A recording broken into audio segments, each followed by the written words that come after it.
तो मैं जलपाईगुड़ी की बात कर लेती हूँ सज्जन जी।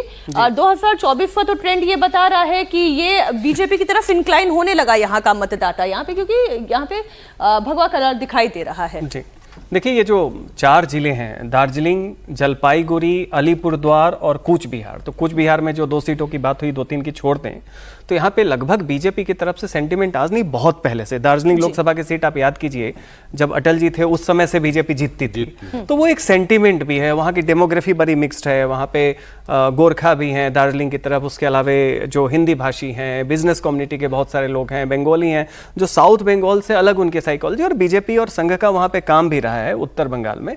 तो वैसी स्थिति में मैं बिल्कुल एग्री कर रहा हूँ कि 2 बार 2 सीट जो जलपाईगुड़ी की दिखा रहे थे, चूंकि वहाँ पे 20% से ज्यादा मुस्लिम है, इसलिए ये ध्यान रखना जरूरी है कि इस बार टीएमसी को बचा मुस्लिम डेमोग्राफी रही है, जहां उस लिहाज से चांस ये है कि ये क्लीन स्वीप हो सकती है या एक आध सीट हो सकता है चली जाए। वो एक आध सीट में से कौन सी सीट आप कह रहे हैं?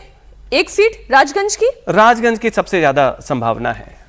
मैं भी बिल्कुल सहमत हूँ कि राजगंज की सीट पे टीएमसी की थोड़ा बहुत टक्कर है, पर वो भी 50-50 है और बाकी सारे सीटों पे भाजपा की जीत होगी। मतलब आप कह रहे हैं कि वो 6-1 भी हो सकता है मनोज जी?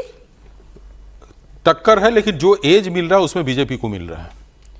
एज बीजेपी को है राजगंज में। हाँ, राजगंज में होता क्या कि सर्वे में देखा जाता है कि किसको एज आ रहा है, किस पार्टी को एज आ रहा है। टाइट फाइट होने के बाद भी एज बीजेपी को दिख रहा है। ठीक है, अगली बात कर लेते हैं कालिंपोंग की और दार्जिलिंग की, क्योंकि दोनों छोटे जिले हैं, इसलिए एक साथ इन दोनों को सम्मिलित करते हुए डेटा आपके सामने रख रही हूं।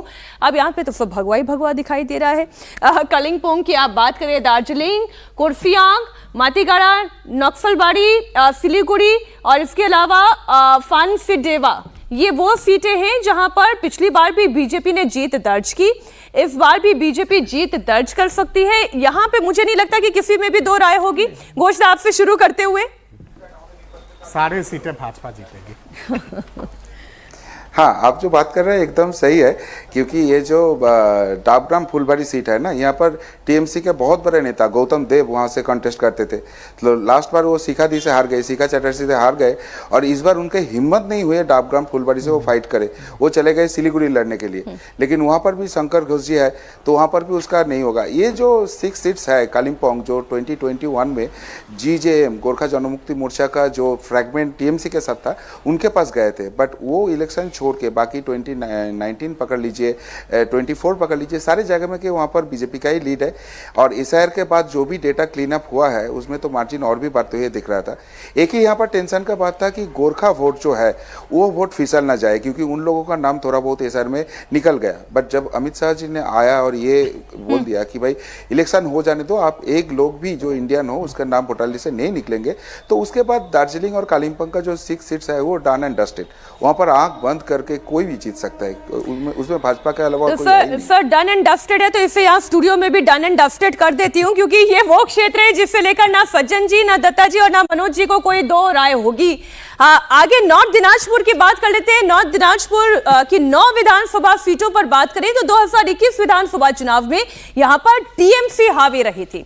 टीएमसी ने 9 में से 7 सीटों पर जीत दर्ज की थी। 2 सीटें बीजेपी के पास गई थी, लेकिन जब 2024 में लोकसभा का चुनाव हुआ तब यहां पर बीजेपी ने टीएमसी को अच्छी टक्कर दी और मुकाबला बराबरी पर लाकर रख दिया। 4-4 का आप ये जो आंकड़ा देख रहे हैं। अब इसके अंतर्गत आने वाली चोपड़ा, इस्लामपुर, गोलपाखर, चाकुलिया, करदिघी, हेमताबाद, कालियागंज, रायगंज और इसके अलावा इटाहार। तो मनोज जी, सवाल ये है कि मुकाबला इस बार भी वो 4-4 की बराबरी का है। ये 9 सीटों पर 7 सीटें पहले टीएमसी, इस बार आप क्या प्रेडिक्ट कर रहे हैं? मैं अगर हेमताबाद की ही बात कर लूं और साथ ही इसी से जुड़ी हुई कालियागंज सीट की बात कर लूं। अब जैसे रायगंज है, इसमें स्लाइट है, जो मिल रहा है वो टीएमसी को मिल रहा है। कारंदीगिरी जो दिख रहा है वो भी आप रायगंज कह रहे हैं, क्योंकि पिछली बार 2021 से बीजेपी ने स्लाइड इस बार टीएमसी को दिख रहा है। हाँ। लेकिन यहाँ पे फाइट हुआ है, वोट परसेंटेज ज्यादा है, तो ये निकल जाएगी सीट। लेकिन ऐसा नहीं है कि एक तरफा वहां पे चुनाव है, ऐसा नहीं है। तो 2-3 सीटों को छोड़ दिया जाए तो मुझे लग रहा है कि सारी की सारी सीटें वहां पे बीजेपी ले आएगी। नहीं, उल्टा बोल रहे हैं और टीएमसी ले आएगी, टीएमसी लेकर आएगी। आप ये कह रहे हैं कि जहां पर 2024 में मैं देख रही हूँ कि कर देगी हिमताबाद, कालियागंज और इसके अलावा रायगंज, ये 4 सीटें ऐसी हैं जहां पर रायगंज में भी फाइट है। थी। हाँ, रायगंज में भी बहुत टफ फाइट है। यहाँ पे एज टीएमसी को मिल रहा, लेकिन वो तीनों सीटों बीजेपी को आ जाएगी। घोषणा कौन सी सीटें बीजेपी के पास? देखिए, ये उत्तर दिनाजपुर का जो 9 सीटें हैं उसमें हेमताबाद, करौंदगी, कालियागंज और रायगंज, ये 4 तो पहले से ही बीजेपी के लिए दिख रहा था। अभी इंटरेस्टिंग फाइट हो गया रायगंज में, जो मोहित सेनगुप्ता को टिकट दे दिया कांग्रेस ने, जो पुराना एमएलए था।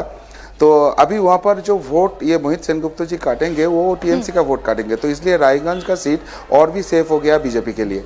आप कह रहे कांग्रेस के आने से मुकाबला त्रिकोणीय हुआ और इस त्रिकोणीय मुकाबले में बीजेपी को फायदा हो रहा है।